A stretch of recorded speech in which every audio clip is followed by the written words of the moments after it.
BRS 4 Lok Sabha నియోజకవర్గాలను target చేసింది. గెలిస్తే ఇక్కడ తప్ప మిగతా చోట్ల గెలవడం కష్టమని భావిస్తున్నారని టాక్. అన్ని నియోజకవర్గాల రివ్యూ చేసినా ఆ 4గింటిలోనే ఎన్ని గెలుస్తామని అంచనా వేసుకుంటున్నారట బీఆర్ఎస్ ముఖ్య నేతలు.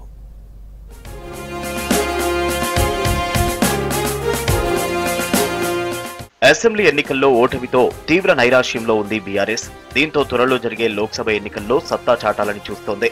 ఇందులో భాగంగానే పార్లమెంట్ నియోజకవర్గాల వారీగా బీఆర్ఎస్ వరుస సమీక్ష సమావేశాలను నిర్వహించింది. అయితే మెజారిటీ సీట్లలో గెలుస్తామని పైకి చెప్తున్న గులాబీ ముఖ్య నేతలు ప్రధానంగా 4 నియోజకవర్గాలపై ఫోకస్ పెట్టినట్టు తెలుస్తోంది. ఈ సీట్లలోనే పార్టీ గెలిచే అవకాశాలు ఉన్నాయని లెక్కలేసుకుంటున్నారు పార్టీ నేతలు.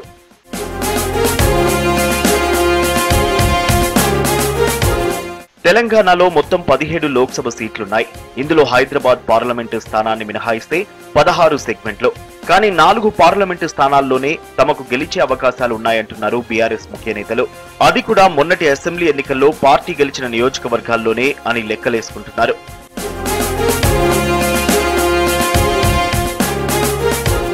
మెదక్, మల్కాజ్గిరి, సికింద్రాబాద్, చేవెళ్ల ఈ 4 ఎంపీ స్థానాల్లో విజయ అవకాశాలున్నాయని బీఆర్ఎస్ అంచనా వేస్తోంది. మెదక్ ఎంపీ సీట్లో అయితే గెలుపు పక్కా అని, ఆ తర్వాత మల్కాజ్గిరి, సికింద్రాబాద్, చేవెళ్లలో ఛాన్సెస్ అని అంటున్నారు గులాబీ ముఖ్య నేతలు. మల్కాజ్గిరి పార్లమెంటు సీటు పరిధిలోని 7 అసెంబ్లీ నియోజకవర్గాల్లో బీఆర్ఎస్ అభ్యర్థులు గెలిచారు. ఇక సికింద్రాబాద్ పార్లమెంటు పరిధిలో 6 అసెంబ్లీ స్థానాల్లో బీఆర్ఎస్ పార్టీ గెలిచింది. చేవెళ్ల పరిధిలోని పెద్ద నియోజకవర్గమైన కుత్బుల్లాపూర్, శేరిలింగంపల్లి ఎమ్మెల్యేలు మంచి మెజారిటీతో గెలిచారు. దీంతో ఎంపీ ఎన్నికల్లోనూ ఈ సీట్లో పక్కా గెలుస్తామని లెక్కలేసుకుంటున్నారు. అసెంబ్లీలో వచ్చిన ఓట్లు యాస్టీజ్ గా వస్తే చాలని భావిస్తున్నారు బీఆర్ఎస్ నేతలు.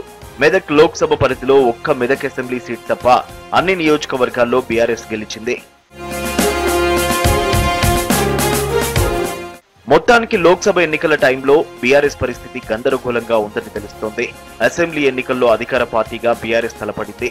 ఇప్పుడు ప్రతిపక్ష పార్టీగా బరిలోకి దిగాలి. అప్పుడు పడిన ఓట్లు ఇప్పుడు బీఆర్ఎస్ కు పడతాయా లేదా అనే ఆందోళన గులాబీ లీడర్లలో వ్యక్తమవుతోంది.